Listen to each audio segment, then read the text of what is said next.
Hello and खुशामदीद। मैं हूं राजी और आप देख रहे हैं हिंद वॉइस। मेरे साथ इस वक्त टीचर एसोसिएशन मदारिस अरबिया के जनरल सेक्रेटरी अलहाज दीवान साहिब जमा साहब मौजूद हैं। हम बात करेंगे उत्तर प्रदेश में जो मदरसों को लेकर इस समय चीजें चल रही हैं और बहुत सारी असमंजस की स्थिति है। उन तमाम चीजों के बारे में हम अलहाज दीवान साहिब जमा साहब से सवाल करेंगे और इसको विस्तार से समझेंगे कि ये पूरा मामला क्या है और आगे इसका मुस्तकबिल क्या है। सर बहुत बहुत स्वागत है सर आपका। शुक्रिया सर सबसे पहला सवाल ये होगा कि उत्तर प्रदेश मदरसा बोर्ड को लेकर के इलाहाबाद हाई कोर्ट में जब रिट दाखिल हुए थे और उसका फैसला आया था तो उसमें मदरसा बोर्ड एक्ट 2004 को असंवैधानिक करार दिया गया था और वहां से ये मामला फिर सुप्रीम कोर्ट में आया। मैं इसका सिलसिलेवार तरीके से थोड़ी सी तफसील जानना चाहूंगा क्योंकि हमारे व्यूवर बहुत सारे लोग ये मैसेज भी करते हैं कि इसकी पूरी हमें डिटेल मिलनी चाहिए। तो संक्षिप्त में यानी मुख्तसर में अगर आप बता पाएं शुरू से तो। अंशुमान सिंह राठौर की रिट जब हुई सुप्रीम हाई कोर्ट की लखनऊ बेंच में, तो टीचर्स एसोसिएशन उसमें पार्टी बनी और पार्टी बन के हमने हाई कोर्ट को ये बताया कि अरबी मदरसे और संस्कृत पाठशालाएं दोनों एक साथ 1908 से एजुकेशन कोड के तहत कायम हुई और उनका मकसद ये था कि अरबी, फारसी, संस्कृत और पाली ज़ुबान को, जो कदीम ज़ुबानें हैं, इसका तहफ़्फ़ुज़ कैसे किया जाए, इनकी इशाअत कैसे की जाए, इसलिए ये इदारे कायम हुए। संस्कृत और अरबी मदरसों को अगर आप अलग अलग करके देखेंगे तो आप इनके साथ इंसाफ नहीं कर पाएंगे। इनको एक साथ आपको जोड़ करके देखना पड़ेगा, उन हालात को समझना पड़ेगा जिनमें ये इदारे कायम किए गए थे। ज़माना बदला, हालात बदले, आज ज़रूरत महसूस की जा रही है मुल्की कवानीन की रोशनी में, एजुकेशन टू राइट एक्ट की रोशनी में, चिल्ड्रंस राइट एक्ट की रोशनी में, कि मदरसों में भी तब्दीलियाँ की जाएं। पता नहीं लोग संस्कृत पाठशालाओं में तब्दीली को महसूस कर पा रहे हैं कि नहीं कर पा रहे हैं, वहाँ के लिए कुछ बातें हो रही हैं कि नहीं हो रही हैं। लेकिन हमने हमेशा ज़माने के मुताबिक अपने यहाँ जदीद उलूम को भी, मॉडर्न एजुकेशन को भी जगह दी। हम हिंदी अंग्रेज़ी कंपलसरी पढ़ाते हैं मुंशी और मौलवी क्लासेस में, आलिम क्लासेस में, जो हिंदी और सीनियर सेकेंडरी के बराबर हैं।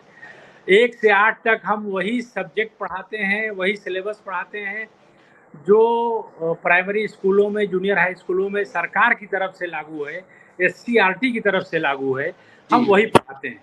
आप भी अगर NCPCR या कोई और इदारा या कोई और तंजीमें अगर हमारे ऊपर ये इल्ज़ाम लगाती हैं कि हम मेन स्ट्रीम सब्जेक्ट नहीं पढ़ाते, तो ये हमारी नहीं, सरकार की बेतवजही है, जिसकी वजह से हमारे यहाँ साइंस के, हिसाब के और सोशल साइंस के मुदर्रिस नहीं रखे गए, निसाब उनका नहीं बना। इस वजह से हम नहीं पढ़ाते। ऐसा नहीं कि हमने कभी इसका मुतालबा नहीं किया, हमने हमेशा ये मुतालबा किया कि हमारे यहाँ मेन स्ट्रीम के ये 3 सब्जेक्ट भी पढ़ाए जाएं, लेकिन हमें इसके लिए मुदर्रिस दिए जाएं।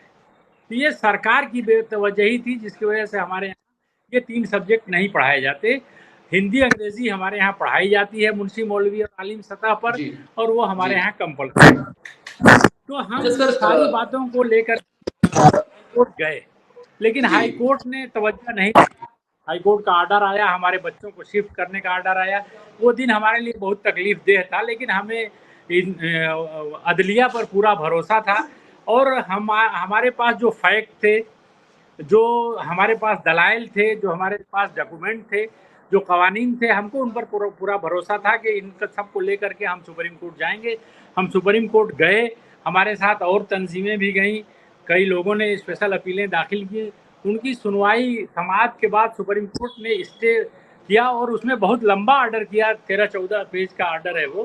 सुप्रीम कोर्ट ने ये कहा अपने ऑर्डर में कि इलाहाबाद हाई कोर्ट मदरसा बोर्ड एक्ट के नेचर को समझने में हाई कोर्ट ने गलती की, उसने नेचर को नहीं समझा। 120 साल सिस्टम एक बैग ख़त्म नहीं किया जा सकता, इसमें तब्दीली की तो गुंजाइश है, तब्दीली की जा सकती है, तब्दीली की हिदायत दी जा सकती है।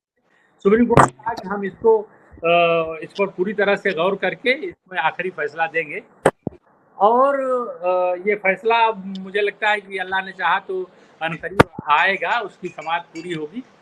इसी बीच में NCPCR ने एक ऑर्डर कर दिया और ये कहा कि बच्चों को शिफ्ट कर दिया जाए मदरसों से, उस पर कार्रवाई भी शुरू हो गई, जबकि सुप्रीम कोर्ट का स्टे है शिफ्टिंग पर। जी जी हाई जी कोर्ट ने शिफ्टिंग के लिए ही कहा था कि बच्चों तो उस पर स्टे है सुप्रीम कोर्ट का। उसके बाद भी एनसीपीसीआर ने कहा और चीफ सेक्रेटरी ने ऑर्डर किया।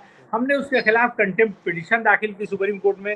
सुप्रीम कोर्ट ने जी 5 अगस्त को उसकी सुनवाई किया और समाप्त के बाद सुप्रीम कोर्ट ने कहा उसको, एडिशनल सॉलिसिटर जनरल को, के नटराजन साहब को, कि आप जो है वो यूपी गवर्नमेंट के अफसरों को बताइए, हमारी नाराजगी से आगाह करिए उनको, और ये कहिए कि समाप्त तक वो कोई ऐसा काम ना करें जिससे अदालत की अवमानना हो, कंटेम्प्ट हो सुप्रीम कोर्ट का।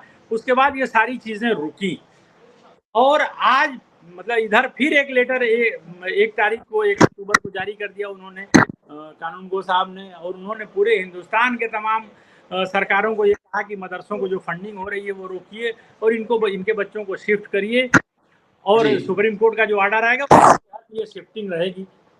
जी एक इदारे के ओहदे पर बैठे हुए शख्स को ये जेब नहीं देता कि वो जी तालीम के मैदान में भी हिंदू की बात करे, गैर मुस्लिम बच्चों को उसकी शिफ्टिंग की बात करें। भी मदरसे मुफ्त में तालीम देते हैं, इसलिए गरीब हिंदू हमारे पास आता है, हम उसको फ्री में पढ़ाते हैं। आज जो अफोर्ड कर सकता है 500 रुपए की फीस नर्सरी स्कूलों की, इंग्लिश मीडियम स्कूलों की, वो मदरसे नहीं आता, वो संस्कृत पाठशालाओं में नहीं जाता, वो वहां जाता है अपने बच्चों को पढ़ाने। हमारे पास जो आता है वो मुफ्त के लिए आता है और हम उसका इस्तेमाल करते हैं, उसको पढ़ाते हैं। अब कानून गो साहब को उससे क्या दिक्कत है ये तो वही बताएंगे। वो एक आईनी इदारे के चीफ हैं, इसलिए मैं उन पर कोई तबसरा नहीं करता, लेकिन ये सारे मामलात सुप्रीम कोर्ट के सामने हैं और हम ये उम्मीद करते हैं कि सुप्रीम कोर्ट पूरी तरह से इन सारे मामलात पर गौर करने के बाद जो फैसला देगा वो न सिर्फ उत्तर प्रदेश के मदरसों के लिए बल्कि पूरे हिंदुस्तान के मदरसों के लिए एक राहत होगी और एक संग-मील साबित होगा वो फैसला। सर, आपने बात की कि जो मदरसे हैं वो फ्री एजुकेशन प्रोवाइड करते हैं, तो कहीं न कहीं जो सरकार को काम करना चाहिए वो मदरसे कर रहे हैं। तो मान लीजिए कि कुछ मदरसे ऐसे हैं जिनको सरकार सहायता देती है, बाकी ज़्यादातर मदरसे ऐसे हैं जिनको सरकार सहायता नहीं देती। तो आपको नहीं लगता कि जो फीस ना लेने का प्रोसेस है, वो कहीं न कहीं मदरसे की अहमियत को कम करता है और उनको उस मुख्य धारा में शामिल करने से रोकता है? नहीं, वो हमारे यहाँ जो कंसेप्ट है, हम वो जो आखिरी सिरे पर खड़ा है समाज का आदमी, गरीब आदमी जो जी। मतलब माशी तौर पर कमज़ोर है, उसकी तालीम के लिए हमने मुफ्त तालीम का हिसाब कर रखा है, इंतज़ाम कर रखा है। सरकार हमें ग्रांट देती है, लेकिन उसके अलावा कोई ग्रांट हमको सरकार नहीं देती, चाहे वो बिल्डिंग का फंड हो, चाहे वो फर्नीचर का फंड हो, इंफ्रास्ट्रक्चर हो। रखरखाव का फंड हो, का फंड हो, इसमें हमें कोई पैसा सरकार नहीं देती। ये सारा पैसा हम मुस्लिम समाज के की मदद से करते हैं ये सारा इंतज़ाम। और जो नॉन एडेड मदरसे हैं, तस्लीम बोर्ड से, वो भी जो अपने यहाँ इंतज़ाम करते जी। हैं, बोर्ड के निसाब के हिसाब से तालीम का इंतज़ाम करते हैं, वो भी मुस्लिम समाज की मदद से करते हैं। हमारा ये कहना है, हमने सुप्रीम कोर्ट से भी ये गुजारिश की है कि सरकार अगर निसाब बनाती है मेन स्ट्रीम के सब्जेक्ट का और क्वालिफिकेशन तय करती है साइंस, मैथ और सोशल जी। साइंस के टीचर का, तो हम सारे मदरसे उसको अडॉप्ट करेंगे और जो मदरसे सरकार से इमदाद पा रहे हैं उनको सरकार मदद करे और जो मदरसे इमदाद नहीं पा रहे हैं वो अपनी तरफ से इसका इंतजाम करें। हमने सुप्रीम कोर्ट से गुजारिश की है कि सुप्रीम कोर्ट इस तरह का डायरेक्शन उत्तर प्रदेश सरकार को मुनासिब समझे तो जारी करे। सरकार अगर फीस लेने की इजाजत देती है तो वो उन मदरसों के लिए ये राहत होगी जो मदरसे सरकार से जिनको ग्रांट है। सर, एक सवाल यहाँ पे ये बनता है कि चूँकि बहुत सारे लोगों के दिमाग में ये चीज़ है कि मदरसे जो है वो मज़हबी शिक्षा देते हैं और मज़हबी शिक्षा के लिए गवर्नमेंट का फंड इस्तेमाल नहीं हो सकता। जबकि आपने अभी शुरू में ये बात कही कि चूँकि प्राचीन भाषाओं के प्रोटेक्शन और प्रमोशन के लिए ये फंड दिया जाता है, जो कि सभी भाषाओं के लिए दिया जाता है, तो उसमें अरबी और फ़ारसी भी शामिल है। तो इसका ज़रा मुझे बताइए कि इसकी डिटेलिंग क्या है? नहीं, मैंने आपसे पहले ही कहा कि अगर संस्कृत पाठशालाओं और अरबी मदरसों को अलग अलग करके देखेंगे तो आप इनके साथ इंसाफ नहीं कर पाएंगे। संस्कृत शिक्षा का सबसे जो अच्छा स्रोत है वो वेद और पुराण में है, इसलिए वो जी वेद और पुराण अपने यहाँ संस्कृत शिक्षा का लाजमी हिस्सा है, वेद और पुराण की तालीम। इसी तरह से जी अरबी और फारसी की तालीम है वो कुरान और हदीस में सबसे बेहतरीन सरमाया है, इसलिए कुरान जी और हदीस की तालीम का इंतज़ाम भी मदरसों में है। उसका दीनी तालीम नहीं बल्कि अरबी और फारसी की तालीम है, और उसी के उसमें वो कुरान और हदीस की तालीम भी होती है।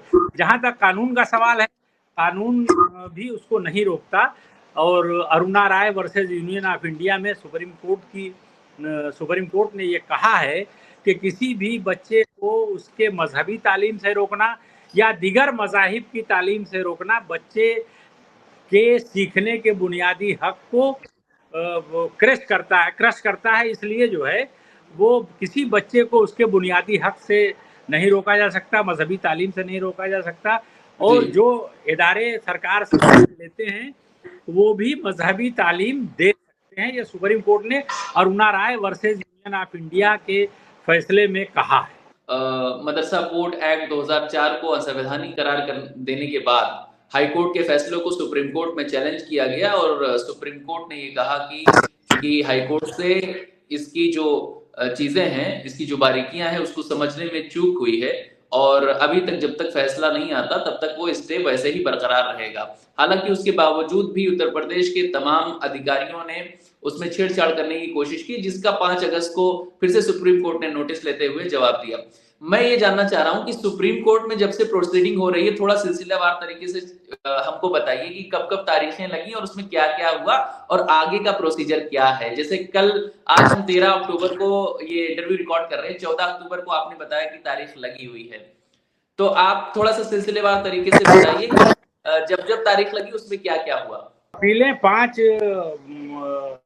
अप्रैल को सुनी गई, उस दिन स्टे हुआ। उसके बाद ये सिलसिला शुरू हुआ, एनसीपीसीआर का खत आया चीफ सेक्रेटरी को, चीफ सेक्रेटरी ने फिर शिफ्टिंग का ऑर्डर किया बच्चों के, तो हम उसके खिलाफ कंटेम्प्ट में गए, और कंटेम्प्ट पिटीशन को सुप्रीम कोर्ट ने सुना, और उसके बाद सुप्रीम कोर्ट ने 22 अगस्त की तारीख तय की, और ये कहा कि इस केस को टॉप ऑफ द लिस्ट पर रखा, इन अपीलों को टॉप ऑफ द लिस्ट पर रखा। 22 को ये अपीलें लगी थी समाज के लिए, कतई समाज के लिए, लेकिन कलकत्ता रेप और मर्डर केस की वजह से सुप्रीम कोर्ट इन बात 22 को नहीं कर सका। उसके बाद ये अपीलें हमेशा एक हफ्ते बाद लगती रही, और हर हफ्ते ये ऑर्डर होता रहा कि ये अपनी पोजीशन पर बरकरार रहेंगी अपीलें, लेकिन समाज की नौबत किसी न किसी वजह से नहीं आई। पिछली जो पार्ट हर्ट केस थे सुप्रीम कोर्ट के, सुप्रीम कोर्ट ने उनको सुना, पहले कलकत्ता मर्डर केस सुना, फिर पार्ट हर्ट केसेस सुने, एयरपोर्ट अथॉरिटी सुना, और उसके बाद जो है वो बाइजू का केस सुना। तो इन सारे केसेस, ये सारे केसेस पार्ट हर्ट थे सुप्रीम कोर्ट को के पास, तो उनको सुना। और अब जिस तरह से अभी हमारे एडवोकेट रिकॉर्ड ने बताया है कि चिदम्बरम साहब के चैम्बर से फ़ोन आया उनको, और पटवारी के चैम्बर से फ़ोन आया जो हमारे सीनियर एडवोकेट हैं, कि आप आकर के हमको ब्रीफ करिए शाम को। कल 2 बजे समाज के लिए चीफ ने इस मुकदमे को रखा है, तो इंशाल्लाह उम्मीद है कल 14 अक्टूबर को, हालांकि फ्रेश मुकदमों का दिन है, लेकिन चीफ को यह है कि वो जिसको चाहे सुने, तो अब उन्होंने कल इसको 2 बजे के लिए रखा है, तो हमें उम्मीद है कि कल इंशाल्लाह ये 2 बजे मुकदमा इनकी समाज शुरू हो जाए।